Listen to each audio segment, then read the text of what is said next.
Assalamualaikum warahmatullahi wabarakatuh. Waalaikumsalam warahmatullahi wabarakatuh. Alhamdulillahirabbil alamin wassalatu wassalamu ala rasulillahi wa alihi washabihi wa mawala amma ba'd. Alhamdulillah, puji dan syukur sama-sama kita panjatkan kehadirat Allah Subhanahu wa taala yang senantiasa mencurahkan hidayahnya kepada kita semuanya, memberikan perlindungan dan bimbingan. Yang pada malam hari ini kita dapat kembali bersama berkumpul dalam rangka kita menjalin tali silaturahmi dan sekaligus di dalam rangka kita bermuhasabah diri, mendekatkan diri kita kepada Allah Subhanahu wa taala. Mudah-mudahan kiranya Allah mengistiqomahkan kita dalam hidup ini sampai menghadap Allah dalam keadaan iman dan Islam. Amin. Salam dan salawat senantiasa kita sampaikan atas teladan kita, cahaya kita, uswah kita, syafaat kita, baginda Nabi besar Nabi Muhammad Sallallahu Alaihi Wasallam, kepada para keluarganya, kepada para sahabat-sahabatnya, dan orang-orang yang mengikuti dengan setia hingga hari kelak, hari kiamat nanti, dan mudah-mudahan kita termasuk yang ada di dalamnya. Amin. Mudah-mudahan kiranya Allah juga mencurahkan kepada kita semuanya, baik yang hadir ataupun yang tidak hadir, yang ada di dalam majlis ataupun yang di luar majlis, senantiasa diberikan kesehatan, panjang umur, kelapangan rezeki, dan keselamatan dan keberkahan. Yang lagi sakit mudah-mudahan dicabut, dibuang penyakitnya, disembuhkan dan disehatkan oleh Allah Subhanahu wa taala. Allah yang dapat menyembuhkan dari segala penyakit. Sahabat-sahabat yang dirahmati oleh Allah Subhanahu wa taala, sebagai bahan renungan kita masih perhatian kita ditarik dengan ujian yang dialami oleh saudara kita di Palestina yang saat ini sedang diuji dengan konflik atau peperangan dengan kaum Israel, Bani Israel. Ya, mudah-mudahan Allah memberikan mereka kaum muslimin pertolongan di sana dan memberikan jalan keluar yang baik. Namun perlu kita jadikan sebagai ibroh, pelajaran buat kita di sini. Sambil kita mendoakan, kita berempati dan kita menolong, membantu sesuai dengan kemampuan kita masing-masing. Tapi kita juga perlu mengambil sebuah ibroh dari apa yang terjadi. Dan dalam sejarah bahwasanya daerah Palestina, daerah Israel itu memang daerah yang penuh dengan sejarah konflik. Baik konflik dengan bangsa Kan'an sebelum bangsa Israel ada di sana, yang kemudian menjadi bangsa Arab. Kemudian masuklah bangsa Israel, berkembanglah Bani Israel di sana. Kemudian juga akhirnya juga berhasil juga direbut oleh kaum muslimin, yang kemudian menjadilah berikutnya menjadi kenal dengan nama istilah daerah itu Palestina. Nah, sahabat-sahabat yang dirahmati oleh Allah Subhanahu wa taala. Jadi itu memang daerah yang penuh dengan curahan hidayah dari Allah, ya.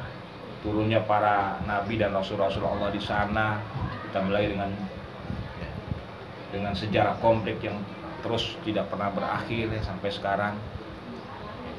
Namun yang perlu kita jadikan sebagai sebuah ibroh, ya, ini menjadi sebuah gambaran arahan, kemudian bisa kita ambil hikmahnya bersama. Bahwa sejarah Islam masuk ke Palestina itu dimulai di masa zaman Khalifah Umar bin Khattab. Jadi kaum muslimin berhasil menguasai Palestina, masuk di daerah Palestina atau Yerusalem dulu namanya, dikenalnya Yerusalem. Itu ketika masa kekhalifahan Umar bin Khattab, yang pasukan atau kaum muslimin menyebar begitu luas dan menguasai wilayah-wilayah di luar Jazirah Arab. Karena Iran atau Persia itu tidak termasuk dalam wilayah Jazirah Arab, walaupun masih dalam satu daratan, tapi sudah berubah, berbeda dari struktur tanahnya dan dari sisi etnis manusianya. Jadi di zaman Umar bin Khattab lah Yerusalem atau Palestina sekarang itu berhasil dikuasai oleh kaum muslimin. Yang ketiga itu dipimpin oleh sahabat Khalid bin Walid dengan Abu Ubaidah bin Jarrah. Sahabat Walid adalah sahabat yang terkenal memiliki kemampuan berperang yang sangat hebat, lihai, yang mampu mengalahkan pasukan Romawi, karena pada saat itu Yerusalem atau Palestina dikuasai oleh kerajaan Romawi. Walaupun yang menempati adalah kaum daripada etnis Bani Israel atau Yahudi, tapi kekuasaannya berada di kekuasaan kerajaan Romawi, karena kerajaan Romawi lah yang terbesar pada akhir abad setelah zaman Masehi. Seperti itu sahabat-sahabat yang dirahmati Allah Subhanahu wa taala. Nah, ketika pasukan Khalid bin Walid diserahkan kepada Abu Ubaidah bin Jarrah, tadinya memimpin Khalid bin Walid, tapi karena orang sudah begitu mengagumkan kepada Khalid bin Walid, sehingga Khalid bin Walid betul-betul dijadikan sebagai sosok, sebagaikan dewa perang.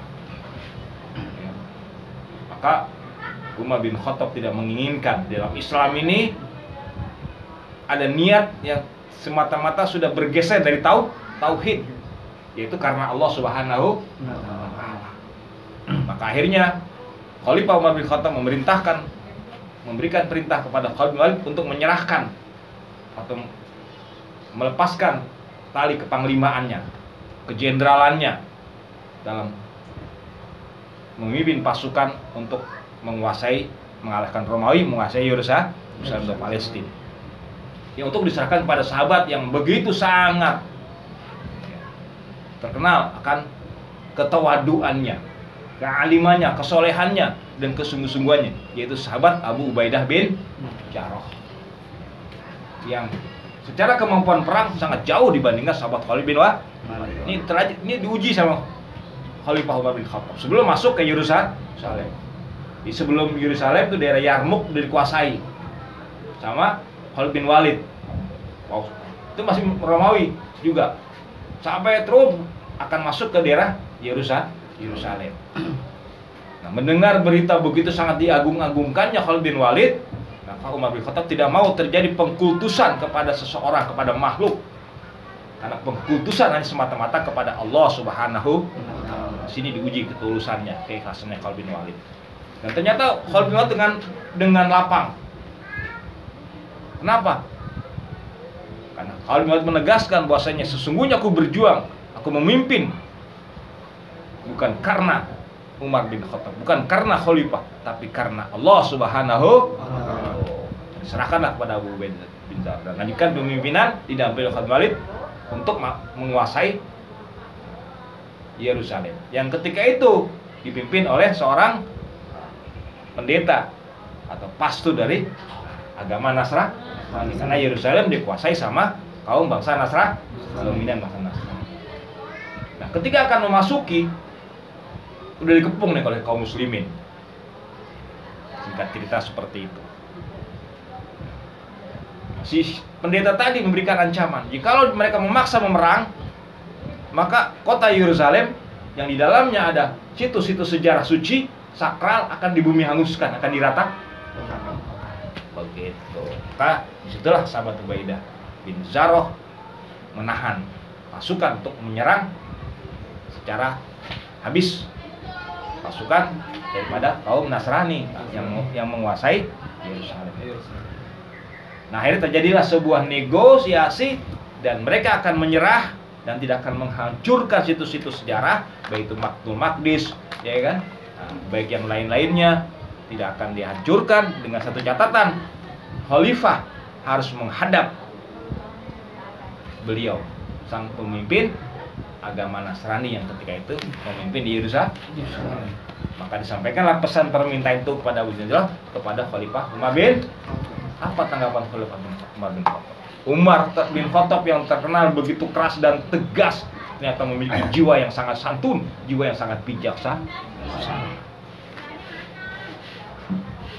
Dengan sigap dia menepati permintaan daripada pimpinan Nasrani ini. Bayangkan coba, yang sudah jelas akan kalah mengajukan permintaan.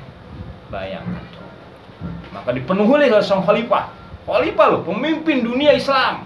Kedudukannya, posisinya, dia menerima, dan dia akhirnya datanglah ke negeri Palestina atau Yerusalem atau Israel sekarang ini. Bayangkan coba, dia berangkat ke sana dan dia temuilah tokoh Nasrani itu, dan terjadilah di situ kesepakatan, dan dia minta hak-hak kaum Nasrani, baik kaum Yahudi, untuk dijaga dan dipelihara, tidak dijadikan budak. Dan permintaan itu diterima oleh Khalifah bin Umar bin Khattab. Barulah kemudian diserahkanlah kekuasaan Yerusalem atau Israel kepada kaum muslim. Yang setelah itulah barulah kaum muslimin banyak hidup tinggal di sana bercampur bersama-sama kaum Yahudi, Nasrani dan Muslimin yang dikuasai oleh kaum muslim. Sejarah Palestina pertama yang dikuasai oleh kaum muslimin dengan sebuah sikap kebijaksanaan tanpa harus dengan peperangan habis. Artinya apa? Sampai hari ini pun juga nggak akan selesai kalau hanya dengan cara peperangan habis. Harus ada sebuah negosiasi perdamaian. Seperti itu sahabat-sahabat yang dirahmati Allah Subhanahu wa Ta'ala. Selang setelah itu di abad ke-6 636 Masehi. Di abad ke-7 di abad ke-10-nya pasukan kaum Nasrani semakin memperkuat dirinya dan ingin mengambil kembali kekuasaan yang sudah dikuasai oleh kaum muslim. Terjadilah peristiwa perang salib. Yang akhirnya terus berhasil mengalahkan kaum muslim dan mengambil alih kembali kota Palestina atau Yerusalem atau Israel ke tangan kaum Romawi, dan kaum muslimin terusir dan sebagian ada yang dijadikan budak. Bayangkan coba oleh pasukan Romawi yang beragama Nasrani saat ini. Adalah sejarah sahabat-sahabat yang dirahmati. Itu dia abad 10 Masehi terus sampai berkembang ke abad 11 terus. Dan akhirnya itu di abad berikutnya pasukan kaum muslimin memperkuat kembali pasukannya yang dipimpin oleh seorang panglima yang terkenal yang bernama Salahuddin Al-Ayyubi, yang pencetus pendiri daripada pelaksanaan Maulid Nabi Muhammad SAW. Dan itulah langkah yang pertama dari Salahuddin Al-Ayyubi untuk menghadapi kekuatan kaum muslimin, mengundang seluruh kaum muslimin untuk mengadakan acara mengenang daripada sejarah kelahiran Rasulullah SAW hingga perjalanan hidupnya dengan istilah pelaksanaan Maulid Nabi Muhammad SAW. Sejarahnya Maulid. Jadi sejarahnya Maulid sejarah di mana kaum muslimin yang sudah lemah kembali diperkuat oleh Salahuddin Al-Ayyubi, menyatukan seluruh paham, menyatukan seluruh aliran, menyatukan seluruh perbedaan yang ada di kaum muslimin di Jazirah Arab.